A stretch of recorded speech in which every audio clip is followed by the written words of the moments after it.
Selamat malam, Bapak dan teman-teman semuanya. Terima kasih buat kesempatan yang telah diberikan kepada saya.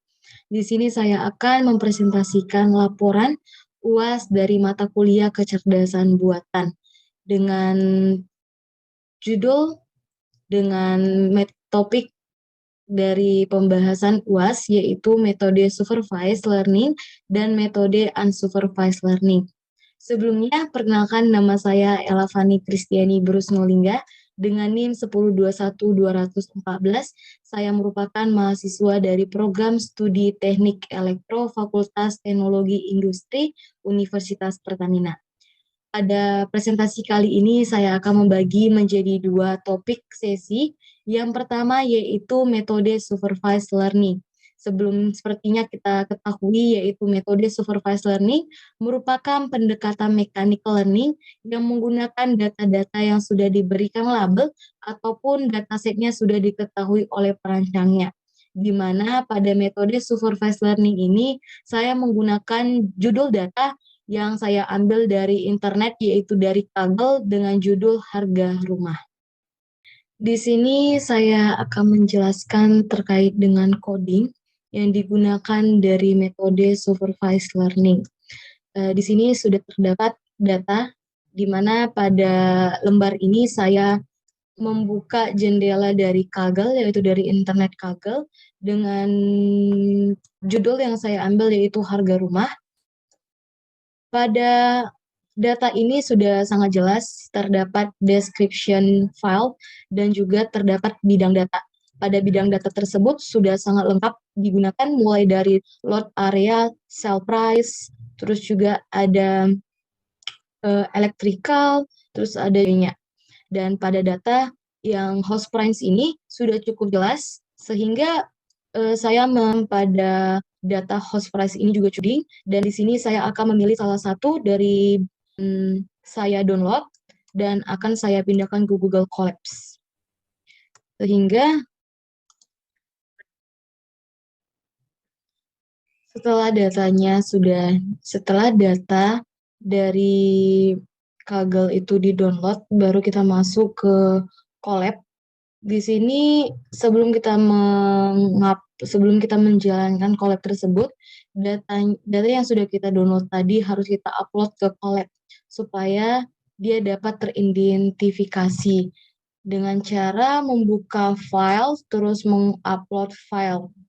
Di sini saya sudah mengupload terdapat 4 file dari kode yang saya ambil dari Kaggle, terus nanti dijalankan dengan menggunakan runtime dan dijalankan semua.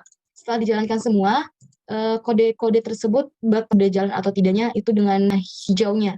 Jika terdapat tanda seru berwarna merah, itu berarti file yang diupload itu salah. Sehingga di sini saya mau menjelaskan terkait dengan kode yang saya gunakan. Terdapat dataset. Dataset ini sesuai dengan dataset yang ada pada Kaggle sebelumnya. Terus dataset itu bakalan dibaca oleh sistem, dan nanti setelah mendapatkan nuansa dataset, kita nanti bakalan membersihkan data dan menganalisis nilai yang hilang. Apakah terdapat nilai yang hilang ataukah tidak. Jika terdapat nilai yang hilang, maka kita analisis lagi dan menangani nilai yang hilang itu dengan cara ada 3. Yang pertama itu nanti ada kisi kolom, terus juga nanti dia ada kolom area plot sebelumnya yang ada setelah itu tadi kan itu ada dari QC kolom. Nah, pada saat QC kolom ini di running, ternyata tidak terdapat kesalahan karena presentasi nilai yang dihasilkan yaitu 99,56%. Dan itu merupakan presentasi yang paling besar. Sehingga kemungkinan rumah itu tidak memiliki kolam gitu. Nah, selanjutnya untuk mencari nilai yang kosong, kita pindah dan menganalisis yang ada pada full QC, di mana pada kolom area full ini membuktikan bahwa rumah kolom memiliki nilai yang hilang di kolom kisi dan kolom full Pulkisi. Terus itu nanti ada fitur lainnya yang harus kita cek. Nah, di sini nanti bakalan terbukti bahwa gang, pagar, dan dan percipan QU itu dia memiliki data yang hilang gitu. Sehingga dapat disimpulkan bahwa rumah itu juga terdapat vortex yang mewakili jalan yang terhubung ke rumah. Terus terdapat juga data yang sesuai dengan bidangnya. Jadi setelah data yang sudah kita analisis, data apa yang hilang dan data apa yang terdapat nol, itu data-data tersebut itu sesuai dengan data yang ada pada Kaggle. Setelah itu kita melakukan namanya penghapusan outlier.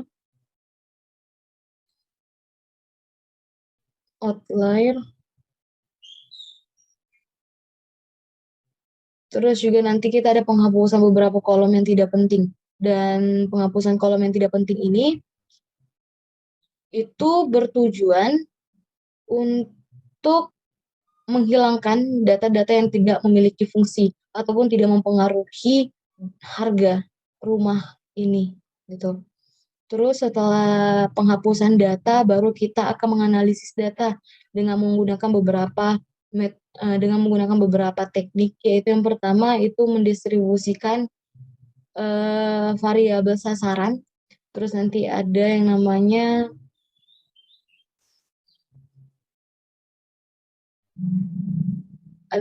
korelasi. Nah, korelasi antara variabel, terus hubungan antara variabel. Ini dia korelasi antara variabelnya, terus hubungan antara variabelnya. Dan kode ini bakalan dilampirkan. Dan setelah kita menganalisis data-data, nanti outlinernya itu bakalan terdeteksi gitu. Nanti setelah itu kita akan dan scalar fitur, di mana pada dan scalar fitur ini semua algoritma itu berfungsi dengan baik, yang menandakan bahwa codingan ini tuh berhasil gitu dan berfungsi secara baik, di mana akurasi yang dihasilkan dari codingan ini dari harga rumah ini yaitu sebesar 86%.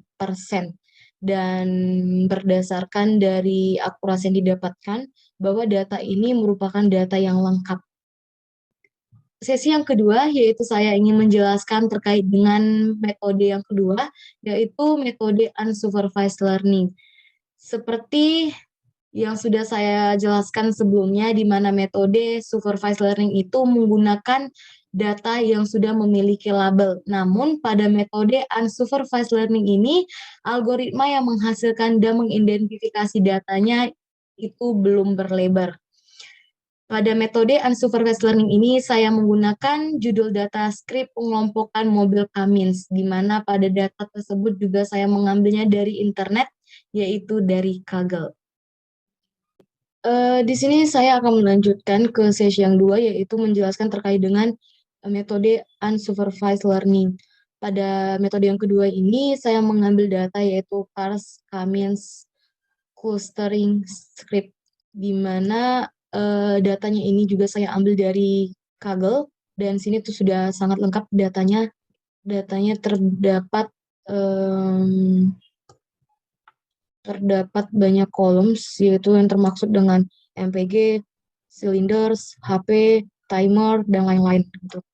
Jadi sama seperti pada metode yang sebelumnya, data yang kita gunakan ini bakalan kita download, terus nanti kita bakalan masuk ke Google Colabs.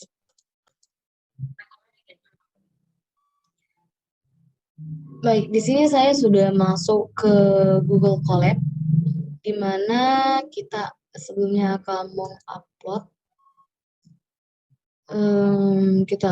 Tadi sebelumnya ini saya sudah memasukkan codingan, tapi setelah kita memasukkan codingan, kita itu harus memasukkan file yang sudah kita download tadi.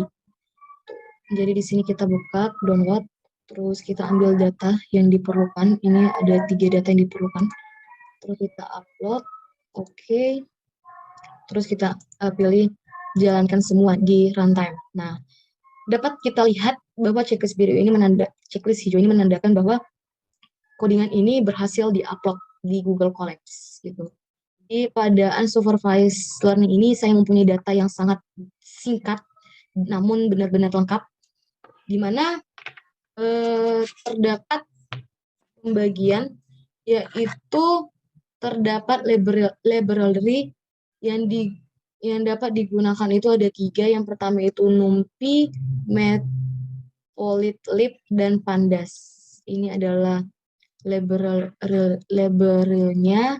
Terus library-nya akan diimport, datasetnya akan diimport, di mana untuk mengeluarkan data dengan melihat overview-nya, data itu untuk cluster membutuhkan fitur X. Di sini fitur X itu sangat berperan penting di dalam codingan ini, di mana pada kolom X ini terdapat 1, 2, 3, 4, 5, 6, 7. 7 ini data X yang kita gunakan pada unsupervised learning ini. Sehingga itu kita bakalan mengeliminasi null fields, yang artinya data-data yang kosong itu diisi dengan data-data rata-rata MEANS gitu. Terus itu pada unsupervised ini kita menggunakan yang namanya using the elbow method. Kita menggunakan metode elbow, di mana metode ini bakalan ada grafik, dan grafik itu akan terlihat lebih bagus dari sebelah kirinya. Nah, ini menandakan bahwa nilai yang dihasilkan ini bagus gitu. Dan ini dapat kita lihat sekitar 2 lebih itu merupakan nilai yang bagus gitu. Nah, setelah itu kita akan memprediksi cluster itu berupa brand atau label. Di sini terdapat 3 label, yaitu US, Japan, dan Europe. Nah, perbedaan dari codingan ini daripada codingan yang supervised learning sebelumnya itu, pada unsupervised ini tidak terdapat yang namanya data Y, hanya menggunakan yang namanya data X. Dan biasanya juga pada unsupervised ini tidak terdapat yang namanya akurasi, tidak memiliki akurasi data. Beda dari metode supervised yang memiliki akurasi, di mana akurasi sebelumnya yaitu 86%. Namun pada unsupervised ini tidak memiliki akurasi, tidak memiliki data akurasi. Namun pada codingan yang sudah saya jelaskan ini, itu merupakan codingan yang berhasil. Baik, terima kasih buat kesempatan yang telah diberikan kepada saya. Sampailah di sesi terakhir presentasi saya terkait dengan laporan UAS dari mata kuliah kecerdasan buatan. Saya minta maaf jika ada kalimat dan kata saya yang kurang sopan dan tidak benar. Saya minta maaf dan saya ucapkan terima kasih dan selamat malam.